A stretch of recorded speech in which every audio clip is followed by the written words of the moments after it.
Legend of Yufei Chapter 33. Our story kicks off with Lu Ni. He's the son of King Lu Yu. And he's out, having a pretty leisurely day, probably feeling quite entitled, I'd guess. Looking for his lost hawk. He's on his horse, clearly a position of privilege, right? And he runs into this elderly man. Turns out he's the father of a local martial artist, Meng Bangji. This old master, the Taigong, he's just, going about his day.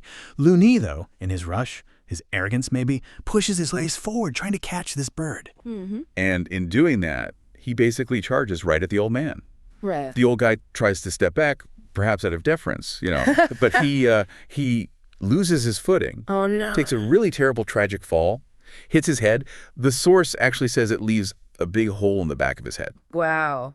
Yeah. I mean, it's just an instant plunge into tragedy from something that seems so, trivial, wouldn't you say? Oh, absolutely. Precisely. And this immediate escalation, from a lost pet to a fatal injury, it's not just random. It immediately triggers this expectation of filial revenge. That's such a powerful driver in these old stories. Right. For a son back then, avenging a parent wasn't really a choice, was it? It was like this sacred duty tied to honor the family's name. Yeah, you couldn't just let it go. Exactly. If you didn't act, you faced massive social disgrace. So what's really striking is how fast a normal situation just exposes these raw nerves, injustice and this cultural need for payback, that dying wish for vengeance. It carries immense weight. It's almost like a contract. That's a great point, the cultural imperative. Because the old master, even with this terrible head wound, he actually wakes up briefly, just long enough for this desperate plea. He gasps out to his household staff, "Quick, go call my son." Mm-hmm. And then his last breaths. He uses them to tell Meng Bangji to avenge him. He calls Lu Ni a little beast, then cries out in pain, and he's gone. Oof. It's just, a gut-wrenching scene. The last thing he does is call for justice for his own death. It is, and it absolutely cements that expectation we were just talking about. His final words aren't about his own life ending, are they? No, a demand. A very specific personal command for justice. And that just sets everything else in motion. I mean, imagine the burden on Meng Bangji right then. His father's spirit, his own honor, totally shattered if he doesn't respond. And respond, he definitely does. Which brings us to Meng Bangji himself. We find out he's not just any son. He's a serious martial artist. The text says he only loved using spears and staves and was really good with 2 good dual axes. Oh, okay. So he's skilled. Very. And when the staff come running, all frantic, he's actually out back in the vegetable garden just practicing his forms.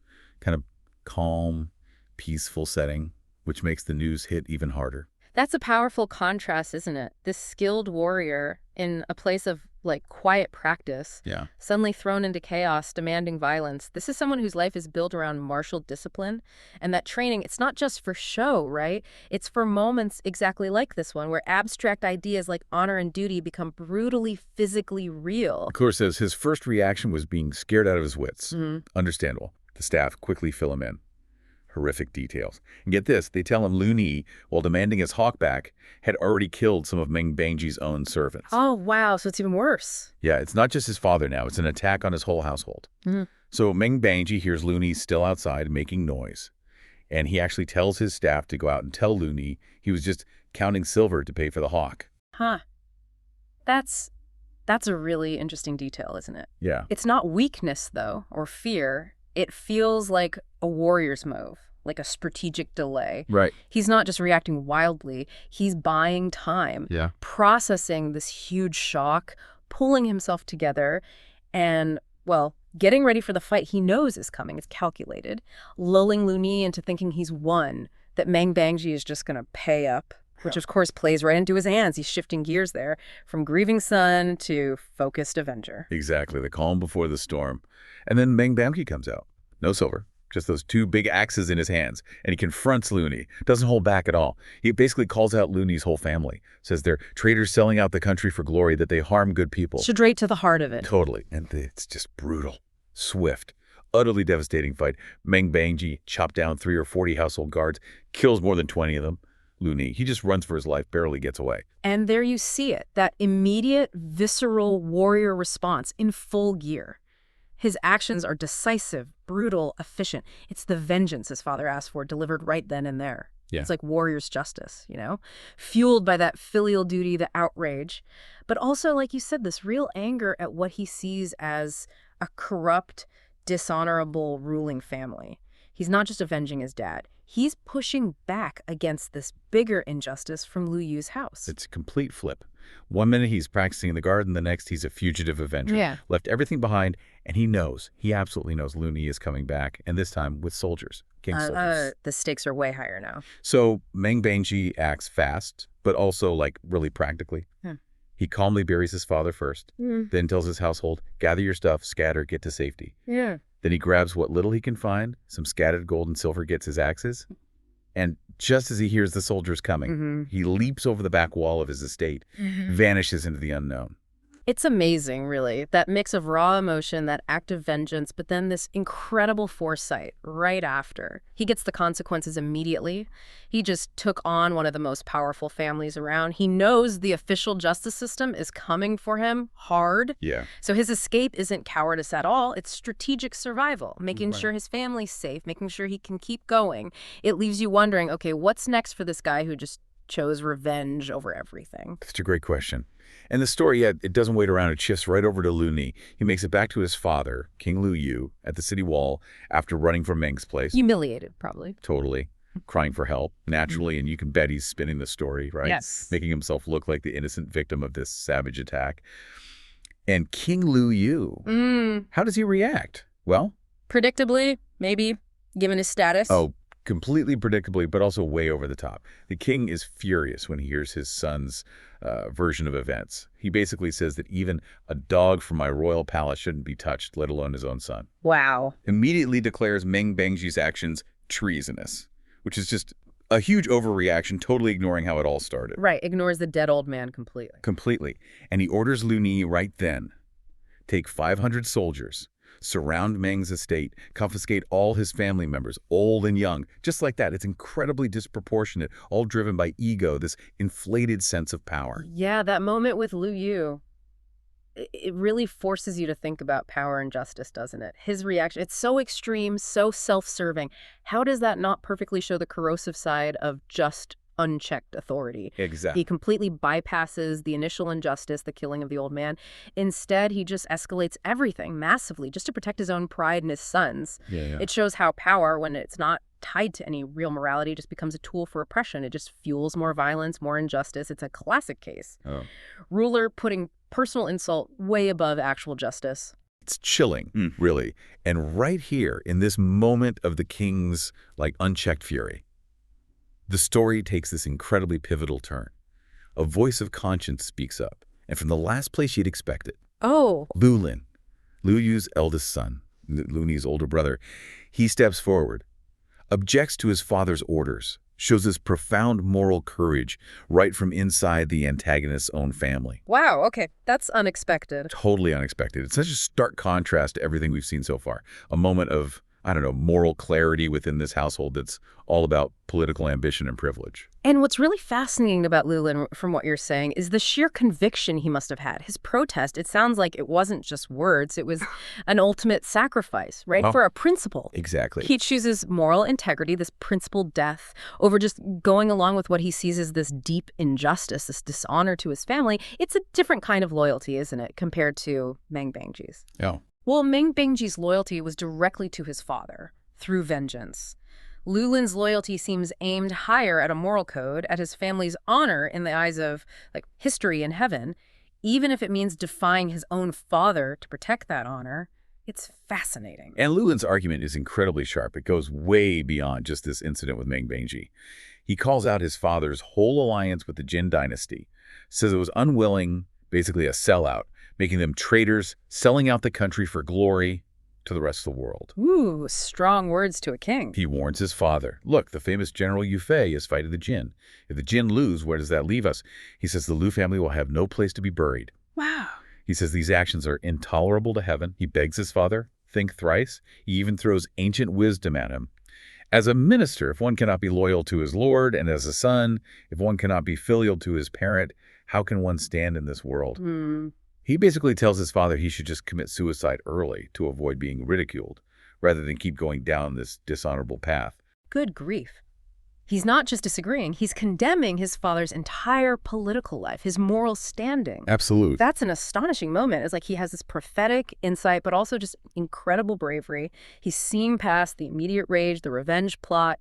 He sees the long game, the consequences of his father's bad politics, and frankly, moral bankruptcy. And that phrase, no place to be buried, wow, that's potent. It speaks to, like, eternal damnation, right? A total loss of legacy, respect. He's appealing to some higher cosmic justice against his father's earthly, self-serving power. The fact he'd say such hard truths to a king who's also his dad that says everything about his convictions. The father, King Lu Yu, he doesn't budge. Still blinded by rage, this massive ego, reason, morality, none of it gets through. Yeah. So Lu Lin, unable to change his father's mind, stops this destructive course. He makes the ultimate sacrifice. He just leaps off the city wall, dies instantly. The text is brutal. His head split open, his back broken. It's just this shocking, gut-wrenching act of self-destruction for a principle. You can almost imagine the silence, the gasp from anyone who saw it, even though the king just brushes it off. Yeah. What's the impact of a sacrifice like that, especially when the power it's challenging just ignores it? That's the huge question, isn't it? On one level, yeah, it's futile. It doesn't stop the immediate order. Li Yu's command still stands. Yeah.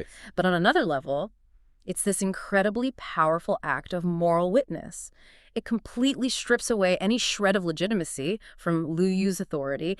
It just lays bare his tyranny, his moral emptiness, for everyone to see. Even if power tries to silence it, an act like that resonates, doesn't it? It plants seeds, maybe, of dissent. It highlights this stark difference, the ruler's self-interest versus the son's profound moral courage. It's like him saying, I refuse to be part of this evil, even if it costs me my life. And the tragic irony just hangs heavy in the air. Lu Yu, furious at Lu Lin, he doesn't mourn. He calls him an unfilial son, forbids anyone from even collecting his body. Ugh, callous. And he still orders Lu Ni, go attack Meng Bangji's estate. So Lu Ni goes, finds the place empty, of course. Right, they already fled. And then he just sets it on fire, burns it cleanly to the ground. All that destruction, this brutal show of force. For what? An empty gesture, revenge against someone who isn't even there. Yeah. Just ashes left. It's such a stark picture of how pointless, vengeful anger and unchecked power really are. The person doing it achieves nothing real. The target's gone, the land is ruined, but there's no actual justice, no peace gained. It just makes the suffering worse. Yeah. And yet, amidst all that bleakness, there's this one small, kind of poignant detail in the story. What's that?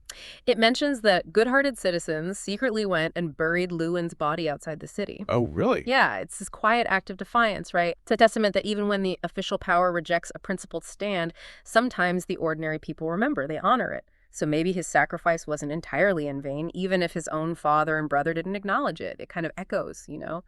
A little beacon of integrity in the darkness. Meng Bangji, he's been traveling all night. It's early morning. He finally reaches this solitary tea pavilion. Needs a break. Understandable. He's aiming for Wuxiang Pass, right? To join Yufei. That's the goal. Join the legendary General Yufei. But like we said, he's on foot. It's a long way to go. A huge obstacle. So he's sitting there thinking about his options, and then he hears it. A horse neighing. He looks up. And then there it is. Tied to a post. Beautiful, spirited horse. Nobody around. Seems too good to be true. He doesn't know who it belongs to, but in that moment, you know, sheer need takes over. That thought comes back. Desperate times. Desperate measures. So he unties it, hops on, gives it a whip, and he's off. Riding like flying, the text says. Feels like a classic hero move, maybe. Making a tough choice. Well, that's the crucial question, isn't it? Because it seems like that kind of desperate, necessary hero move. But there's always a but. The source immediately complicates it. It tells us who owns the horse. Ah, not just some random horse then? No, it belongs to a chief, a bandit chief from Wonyu Mountain. Okay, that changes things a lot. Right. It immediately throws this moral ambiguity into the mix, and it foreshadows the kind of tough choices Meng Bangji is going to face later. So his first act, even out of need, sets up future conflict. Exactly. Historically, in these stories, a character's initial actions, even necessary ones, often ripple outwards.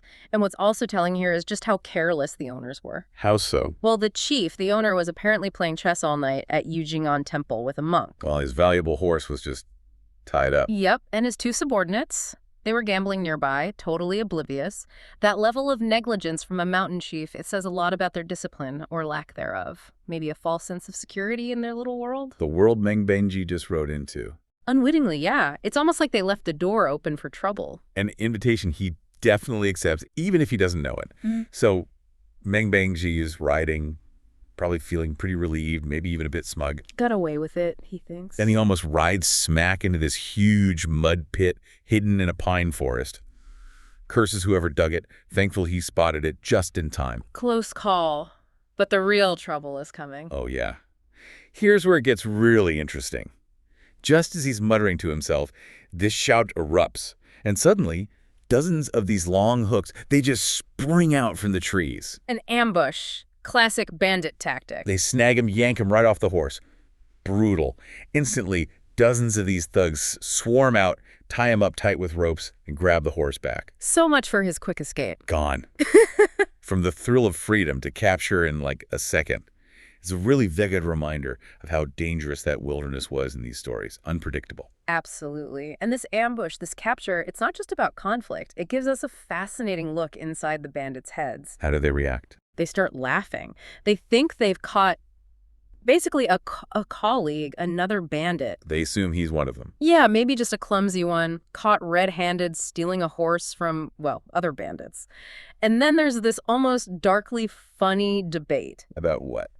One guy dismisses Meng Bangji, says he's just a thief, while they are chiefs, implying, they're a higher class of criminal. The criminal hierarchy. Right. But another one immediately shoots back with juice, basically saying, hey, thieves, bandits, we're all linked. They're not so different. That's pretty revealing. It really is. It makes you wonder, what is the distinction for them? Is it about scale? Territory? Some weird code of honor? It shows how they see themselves, this need to feel superior even while doing similar things. They might be outside the law, but they still have their own pecking order. Exactly. Internal status and power dynamics are clearly at play. And that distinction, thief or bandit, is about to become terrifyingly irrelevant for Meng Bangji. They drag him, tied up, to their mountain stronghold. The situation escalates quickly. Instantly.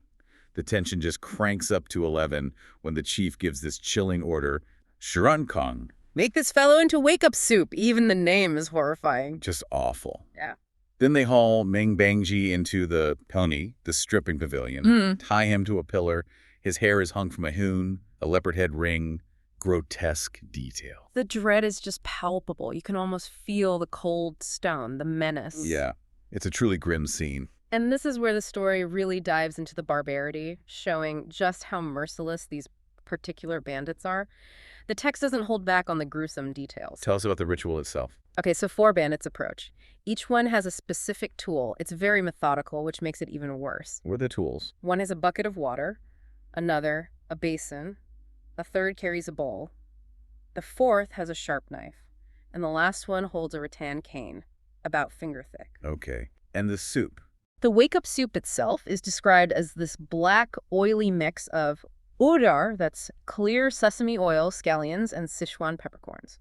Sounds deeply unpleasant, designed to shock the system. Horrifying. What's the process? The plan is to force-feed him this stuff, then pour the bucket of cold water over his head. Why? To induce shock. Yeah. The text says the moment his body shivers from the cold and the vile liquid, that's the signal. Signal for what? Literally, slice open his chest, carve out his heart, presumably while it's still beating. Oh my God. And serve it as soup to the chief. What kind of custom is this? It's beyond execution. It really is. It's ritualistic terror, public, brutal dominance, maybe meant to solidify their fearsome reputation.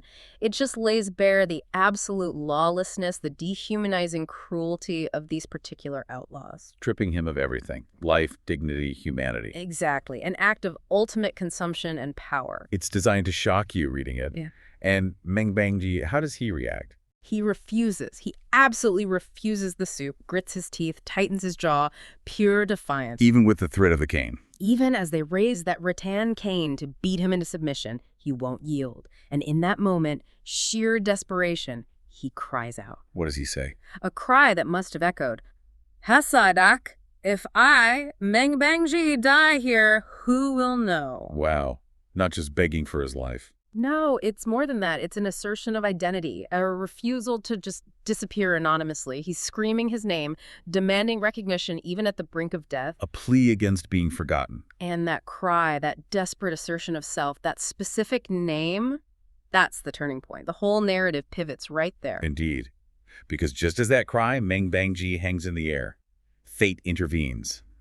Dramatically. Like something out of a play. The front mountain chief shows up. Yeah. And guess who it is? Let me guess. The owner of the horse. The very same. His name is Yu Zhen, also known as the brocade robe general. Yeah. He hears the name Meng Bangji. Recognizes it instantly. Instantly. He cuts through the whole gruesome scene with a sharp command. Hold your hand. Walks closer, takes a look, and declares, completely flipping the script. Indeed, it is my brother. Immediately orders Meng Bangji released. Incredible turnaround. From soup ingredient to brother in seconds. How does that happen? Right. Talk about a twist. Well, what's truly fascinating here is how this reveals there was already a connection, a hidden link in this outlaw world. So it wasn't just random chance? Not entirely. The other chiefs from the rear mountain, Hu Tianbao, Hu Tianqing, Shu King, and Jin Biao, the heart soup guy, they show up totally bewildered. I bet. They were ready for a snack. Pretty much. And they immediately question to Yu Zhen, why spare a horse thief? It highlights the clash between their brutal code and whatever bond Yu Zhen feels. So there was a bond. Yes. We find out Yu Zhen had actually tried to recruit Meng Bangji before, asked him to join their band. And Meng Bangji refused. He did. Because of his filial duty to his father who was alive then, he couldn't abandon his family obligations. So Yu Zhen already respected him. Exactly. This isn't just sudden mercy. It's recognizing someone he already held in high regard, someone whose principles he knew. It transcends the horse theft, the whole bandit situation. A deeper kind of loyalty, maybe. You could say that, a loyalty based on past respect, not just current circumstances. And that past respect is about to change everything, isn't it? Meng Bangji explains why he's on this journey now. The reason for the desperation, the horse borrowing. His father, Yu's, died tragically during a hunt, and it was because of a man named Lu Ni. So Meng Bangji is heading to Yufei to seek revenge, fulfilling that filial duty now. Ah, so the motivation is clear. Vengeance and duty. Right. And Hu Tianbao, one of the other chiefs, jumps in with what sounds like a pretty good offer. Let me guess. Stay with us. We'll help you get revenge. Spot on. He says, look, we've got 10,000 men here. More than enough for revenge. No need to go all the way to Yufei. Tempting. Especially after nearly becoming soup. Immediate, powerful backup. You'd think so, right? Easy way out. But Meng Bangji's response is amazing. This is where his character really shines through. Absolutely. It raises that crucial question again. What's the right way to seek justice? What does loyalty truly demand here?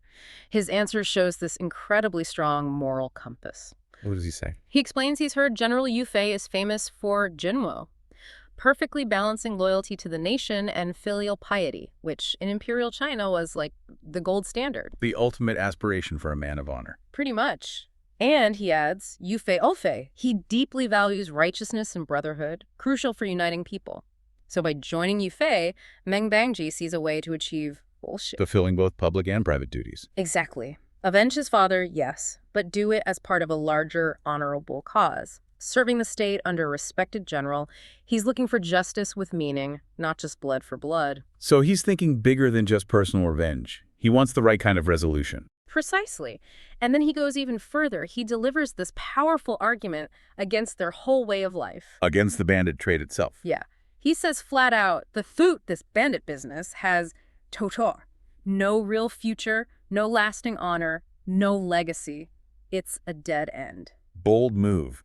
Telling a bunch of chiefs their life's work is pointless. Especially after they just spared his life. But he proposes an alternative. He says, let's all join Yufei. The whole band. 10,000 men. That's the proposal. His logic is strategic, but also principled. If Yufei is a true loyal official serving the emperor, then they serve him for honor. To Oma bring glory to their ancestors. Transform themselves from outlaws to honored soldiers. Exactly. A path to legitimacy. And if Yufei turns out not to be the real deal, well, they can always just go back to their mountains, rebuild their forces. Nothing lost, potentially honor gained. It's a vision, a way out and a way up. A powerful vision. And Yu Zhen, the guy whose horse started this whole mess, he immediately agrees. Says, Mo, I've long had this intention myself. Wow. So the desire for something more was already there. Seems so. Maybe just waiting for the right catalyst, the right argument. A yearning for purpose beyond just raiding and hiding. And just like that, everything changes. It's an incredibly fast shift from near execution to this grand alliance. Almost whiplash speed. The chiefs immediately start giving orders. Tell their cheek, their guys, gather everything. Sushi Utobru, the stronghold's forces, food, gold, silver, pack it all up. Preparing for a major move. And the day before they leave, a huge feast, everyone drinking heartily, celebrating this new direction. It's a complete reinvention for this whole community. Yeah, if we connect this to the bigger picture, this isn't just Meng Bangji's story anymore. It's a huge shift for thousands of people and significant resources. From local banditry to something else. Exactly. Moving away from that life Meng Bangji said had no future towards a cause that's potentially bigger, more principled under a famous general like Yu Fei. The scale is massive. 10,000 bandit soldiers. All marching together now. Marching together, not for loot, but for a cause that might bring them honor, legitimacy. Their destination is Uxiang Pass, to join Yu Fei. So it's not just about Meng Bangji's revenge now. Not anymore. It's become this pivotal moment for the collective future of these former outlaws. They're potentially transforming from bandits into soldiers for a loyalist cause.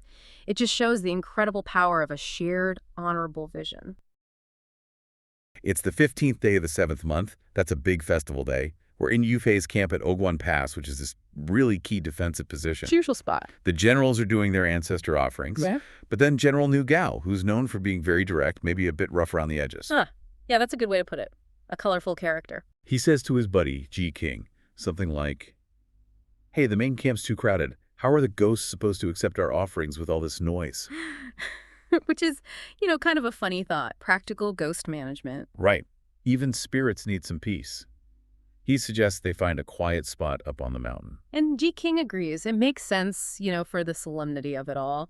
And this little decision, just wanting some privacy for a ritual, that's what sets everything else in motion. Classic storytelling, really. Small choice, big impact. So the two generals head off to different spots on the mountain. And what happens next is, surprisingly, human. Nu Gao starts thinking about his mother, and he just starts crying out loud, really grieving. Very openly. And Ji King hears this. Hears Nu Gao's sorrow, and he gets choked up too, thinking about his own family.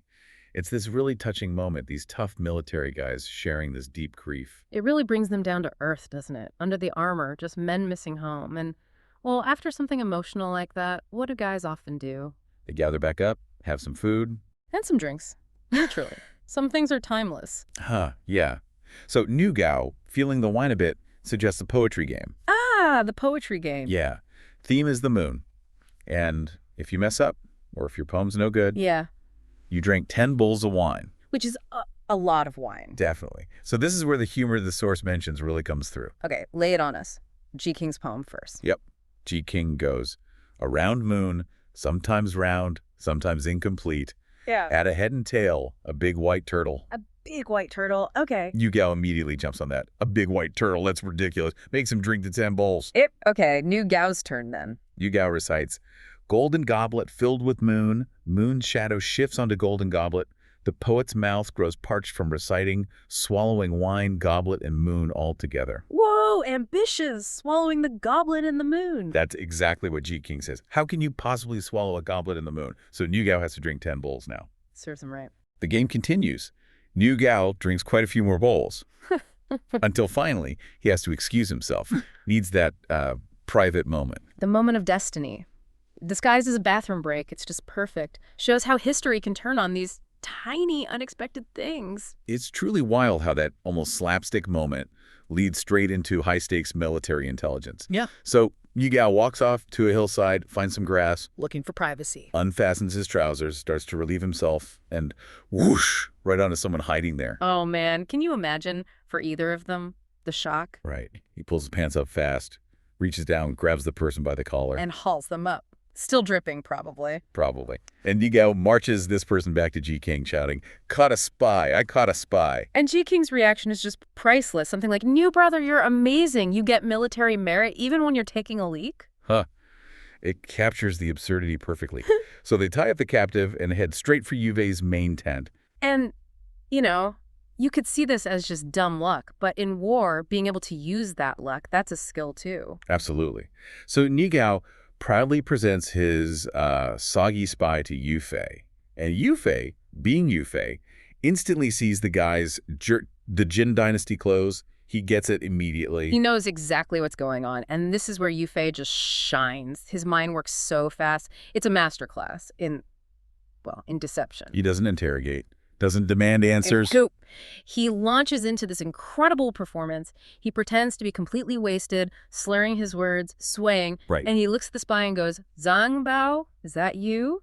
Misidentifies him as one of his own officers. Pretending he knows him. Exactly. He acts like he'd sent this Zhang Bao on some secret mission to Shandong province. Which is a key strategic area. Right. And then Yufei pretends to get angry. "Zhang Bao, why are you hiding out here on the mountain? Where's the letter I gave you to deliver?" Wow. So the sky is just completely thrown off. Totally terrified. He thinks he's dealing with a drunk, unpredictable general who thinks he's someone else. All he can do is mumble apologies, admit guilt for whatever this drunk general thinks he did wrong. He's just trying to stay alive. He has no idea he's being played. Not a clue. And then comes the really intense part. Yufei dictates a new letter. Right there. It's a fake letter. A fake letter. And then he orders his men, get this, to cut open the spy's calf. What? Serious? Seriously. Cut open the calf, shove in a wax pellet containing this new letter wrapped in oil paper, mind you, and then bandage the leg back up. That's brutal and incredibly specific. It is. And then Yufei tells the spy, still calling him Zhang Bao, "You get this letter delivered fast or it's your head." The spy, probably just stunned to still be alive after all that, agrees and gets out of there as fast as his wounded leg allows. Carrying this ticking time bomb of false information inside him. That's genius, but also... Wow. It's pure psychological warfare, leveraging the spy's fear, the supposed drunkenness, everything. It's like something out of Sun Tzu, but with this added layer of battlefield surgery. So Yufei pulls this off, but Nigao, Mr. Straightforward, must be completely baffled by this point, right? Oh, completely. He turns to Yufei like, "What was that? That was clearly an enemy spy. Why did you let him go? Why pretend he was Zhang Bao when the real Zhang Bao is standing right over there?" Good questions. And Yufei just calmly explains his strategy. Warfare, he says, is based on deception. Killing that one spy, pointless, wouldn't achieve much. Okay. But Yufei had been planning to attack Shandong. His big worry was that the Jin forces, Wuzu's army, would attack Uguan Pass while he was gone. Maybe his rear exposed. Exactly. So this spy showing up, it was a golden opportunity. He turned the enemy's own intelligence gathering against them, sent the spy back as an unwitting double agent. Carrying a message designed to make Wuzu think Yufei was coordinating with someone in Shandong. Precisely. Making Wuzu focus his attention and potentially his forces away from Oguan Pass, protecting Yufei's flank while he makes his real move. It's turning a threat into an asset. The other generals must have been floored. Absolutely astonished, praising his divine strategy. It really is incredible. Playing on the spy's fear, the feigned drunkenness. Masterful. Okay, so let's follow the spy. Does the plan work? It unfolds pretty much as Yufei planned. The spy, we learn his name is Hu Ermi, is actually a staff officer for the Jin general, Wuzu. He was absolutely sent to spy on Yufei. And that leg wound. It's agony. The journey back to Wuzu's camp in Hejian Prefecture, which is a major Jin base, is brutal. By the time Hu Ermi gets there, he looks completely emaciated, just worn down and nothing. So Wuzu sees him arrive. And Wuzu's first thought is just, wow, Hu Ermi looks really sick. He assumes it's illness, has no idea about the capture, the fake identity, the surgery. The deception is already working, just based on his appearance. Right. But then Hu Ermi tells his story. Captured by Nigao, probably leaving out the specific method of discovery. Probably wise. Then the encounter with the drunk Yufei, being mistaken for Zhang Bao, being given the secret letter for Shandong, the whole story, just as Yufei engineered it. And Wuzu demands the letter, obviously. Of course. And Hu Ermi reveals where it is. It's in my calf. Imagine Wuzu's reaction to that. Must have been shock, confusion. He orders his men to get the letter out. And the text is pretty graphic here. It mentions Ermi's calf was basically rotten from the wound. Ugh. That just drives home the suffering, doesn't it? And the lengths Yufei went to. It really does. It makes the whole scenario, the whole message, seem even more real, more desperate. They retrieve the wax pellet, clean it off. And now, the moment of truth for Wuzu. He opens the letter. And the contents hit him like a thunderbolt. It looks like a reply from a general named Lu Yu. A rival general. Oh. Or someone Wu Zu worked with. Someone Wu Zu was already deeply suspicious of. And this letter seems to confirm his worst fears. It looks like Lu Yu is secretly inviting Yufei to bring his army into Shandong, basically betraying the Jin cause. Oh, wow. So it lands perfectly on Wu Zu's pre-existing paranoia. Perfectly. Wu Zu explodes. Absolute fury. This is the proof he needed. He doesn't hesitate. He orders 2 of his top generals, Jinyan Da Mo and Shanzi Mo Lishi, grab 3,000 troops immediately. And go where? Straight to Shandong. His orders. Execute Lu Yu and his entire family. Rah. Wiped out. Just like that. Based on this one letter delivered by a half-dead spy. Just like that. But there's a voice of reason. Ah, okay. Who? Wu Zu's military advisor, Hami Qi. He steps in. He's thinking clearly. What does he say? He urges caution. He says, basically, hold on. This could be fake. This feels like an anti-espionage plot by Yufei. We should send scouts, verify this before we do something this drastic. He sees the possibility of a setup. That's smart. Really smart. Does Wu Zu listen? Not a chance. He's completely blinded by rage and his suspicion of Lu Yu. He dismisses Hami Qi's advice out of hand. Just ignores him. Yeah. He basically says, look, plot or no plot, if there's even a chance Lu Yu is a traitor like this, he doesn't deserve to live. It's pure emotion overriding strategy. Wow. The consequences of haste. Exactly. So the Jin generals, obeying Wu Zu's furious, impulsive command, head off to Shandong to punish Lu Yu. Yufei's maybe in his tent, right? Yeah. And a scout bursts in. But it's not news of the usual enemy troops, the Fanbing. Which is what you'd expect. Exactly. Instead, it's word of Linin Zheng Renim, basically Greenwood people, outlaws, setting up camp nearby. That's definitely not standard procedure, a completely different kind of situation. And what's fascinating is Yufei's immediate reaction. It's incredibly shrewd. He doesn't send soldiers to fight. No. What does he do? He sends his trusted generals, Tang Kuai and Shi Quan, just to investigate, find out what they want. Ah, okay. So not immediate hostility. That's smart. It's more information gathering first. And the reveal when his generals get there is just as surprising. Yeah? Tang Kuai and Shi Quan find these 6 valiant warriors from Mount Wonu in Shandong. Yeah. Led by a guy named Yu Zan. Okay. And their mission, they're there to surrender to Yufei. Wow. Surrender. Apparently, they were drawn by his reputation, his Lingyan Zongxi, respecting the virtuous, valuing warriors and scholars. That makes sense. And the story of one of them, Meng Bengji, that's particularly powerful, isn't it? It really grounds this whole idea. It really does. He tells him he was originally just a liangman, a good citizen. But his entire family was tragically wiped out, Shiju, by Lu Ni, that's Lu Yu's son. Oh, terrible. Meng Bangji barely escaped. He fell in with these outlaws, these good fellows, and he convinced them to Kuxie Gusheng, basically abandon the bandit life and return to righteousness by joining Yufei. Wow. So his personal tragedy becomes the catalyst for this group, changing their whole direction. Exactly. It's quite the journey. That personal story highlights something really profound, I think. The widespread suffering under corrupt leaders. Yeah. And how those individual wounds, those grievances, can actually fuel larger movements, even shape military goals. It gives a human face to the big conflict, Definitely. These aren't just abstract strategies. They're driven by real, deep-seated hurt.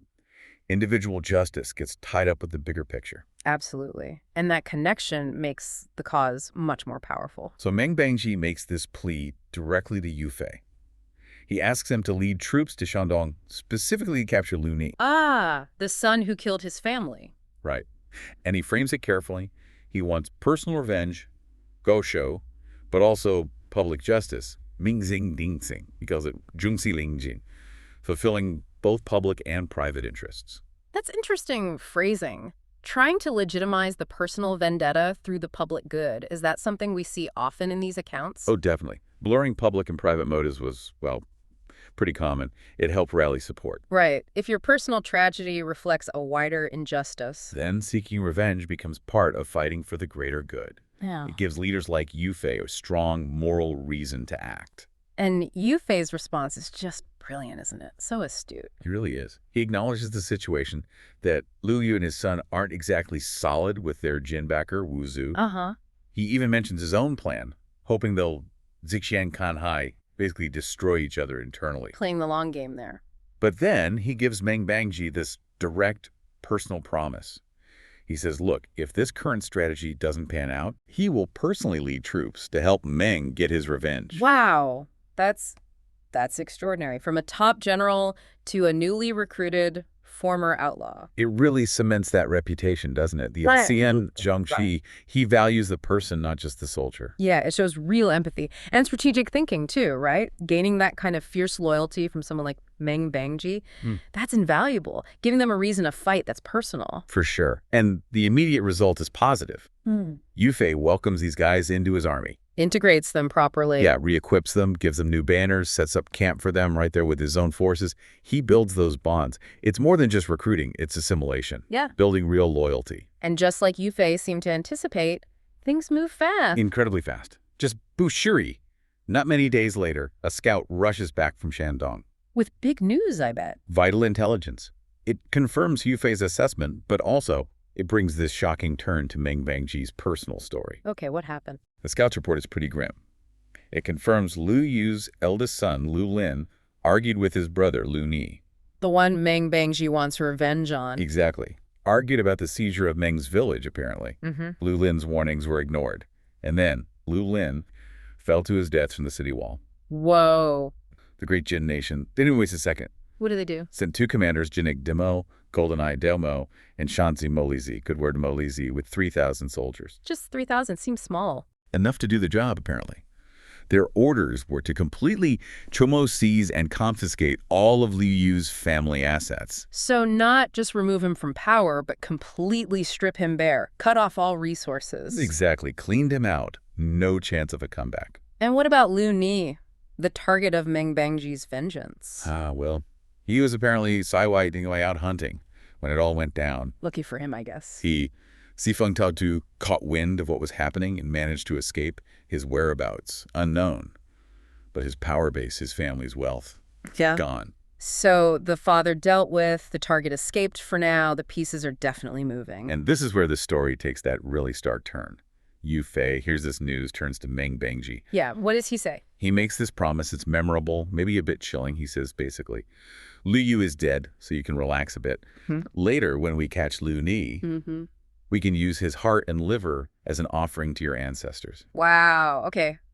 That's intense. Really graphic. It is. And, shocking to us now, maybe. But that detail feels crucial for understanding the time, right?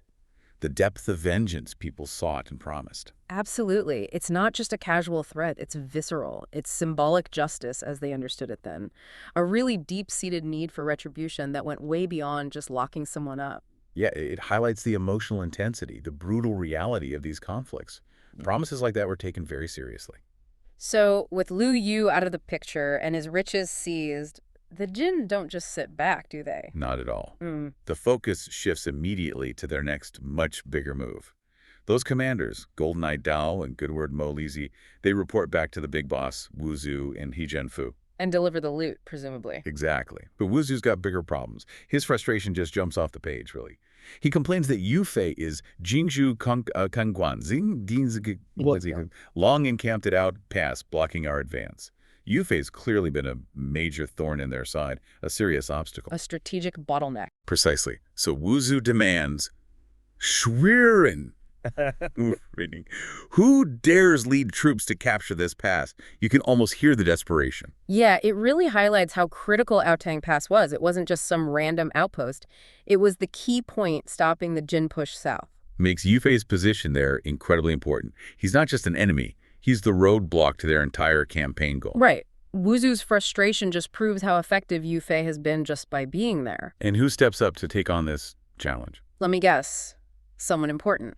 Very. Grand Prince Nianhan, Dataizi, his eldest brother, he boldly volunteers. Okay, sending the Crown Prince, they're serious. Extremely serious. He gets command of a massive force. She won 100,000 troops. 100,000 against Yu Fei's position at the pass. That's overwhelming force. It's a huge commitment. Shows they are absolutely determined to break through this time, whatever the cost. So, word gets back to Yu Fei's camp. Oh yeah. An urgent report flies in. Nianhan's massive army, 100,000 strong, is approaching Ouden Pass. fast. The confrontation is finally here. High stakes. But Yufei, he's methodical, no panic.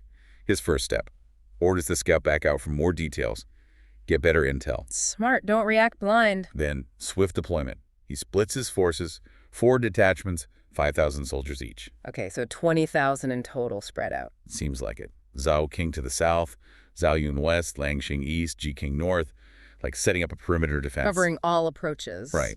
And Yufei himself holds the central camp, coordinating everything. It's a very balanced, thoughtful setup against such huge numbers. That distribution, it really shows his tactical mind, doesn't it? He's not just reacting, he's anticipating. Exactly. Making sure his forces can support each other, cover the ground. Even though they're outnumbered, he's thinking steps ahead, leveraging what he has for maximum effect. It's a masterclass in defensive strategy, really, making every soldier count against that massive wave coming at them. Nianhan's deep-seated fear and the elaborate trap. So Nianhan's enormous army arrives. They set up camp about 3-4 miles? Roughly, yeah. 5 or 6 kilometers. Close, but not right on top of the pass yet. But before he makes any move, Nianhan takes this pause. A moment to think. And this is where we get a really fascinating glimpse into his head. What's going on? Is he strategizing the attack? Well, yes, but it's driven by something else. Fear. What really jumps out here is this revelation. Nianhan is clearly still haunted. Haunted. By what? By a past encounter. At Qinglong Mountain, he vividly remembers Yufei single-handedly storming his 100,000-man camp in the middle of the night, 2 a.m., creating a Shishan Suek. A mountain of corpses, a sea of blood. Wow. But the impact on Nianhan is clearly immense. It wasn't just a story he heard. It feels like a traumatic memory, and it's directly shaping what he does now. So if we connect that to the bigger picture, this isn't just military tactics anymore. It's psychological warfare. Totally. Yufei's reputation, his past actions, they've instilled such deep, almost paralyzing fear in Nianhan that it dictates his defense. Even when he has the massive army, he's defending against the ghost of one man's past actions. It really shows how a commander's legend can be a weapon in itself, doesn't it? Creating fear that warps the enemy's strategy. Absolutely. So, driven by this fear, Nianhan comes up with this incredibly complex defense plan. Yeah, tell us about it. He orders his soldiers, his Xianfan, to dig deep pit-siankong pit traps right in front of his main tent. Pit traps, like for catching animals. Or, in this case, one specific man he fears might try another night raid, and that's not all. On both sides of the tent entrance, hidden, Yeah. he positions Nelgushim soldiers armed with hooks. Again, specifically to snag Yufei if he rushes in. It's incredibly specific. Okay. And defensive. For a guy with 100,000 troops, it almost sounds paranoid. It really does underscore that almost mythical status Yufei had achieved in his enemies' minds. Nianhan isn't just prepping for an army, he's prepping for a legendary solo warrior. A ghost from Qinglong Mountain. And the deception goes even further, right? Oh, yeah. He picks out lookalikes, Mianmal Shangshang, guys who resemble him. Seriously? Yes. He has them sit in his main tent, which is brightly lit, pretending to read documents or something, to give the impression he's there, a visible target. While the real Nianhan Retreats to the safety of the rear camp. He's not even willing to be in the tent himself. It's all an elaborate lure, a trap designed for Yufei. Wow. That level of paranoia, the lookalikes, the specific traps, it's just such a powerful testament to Yufei's reputation, his psychological impact. It really is. It forces a major commander, the Grand Prince no less, to not only set physical traps, but to fake his own presence. It shows the sheer terror Yufei instilled. It shaped Nianhan's strategy before a single arrow flew. The mind games are as important as the battlefield itself. Absolutely. The enemy's mind is crucial ground. So the stage is perfectly set. We've got this meticulous trap, born from deep-seated fear and maybe a grudging respect for Yufei's prowess. And the big question hangs in the air. Will Yufei, famous for his daring raids, his legendary skill, will he actually fall for Nianhan's incredibly elaborate scheme? It really brings us right to the cliffhanger, doesn't it?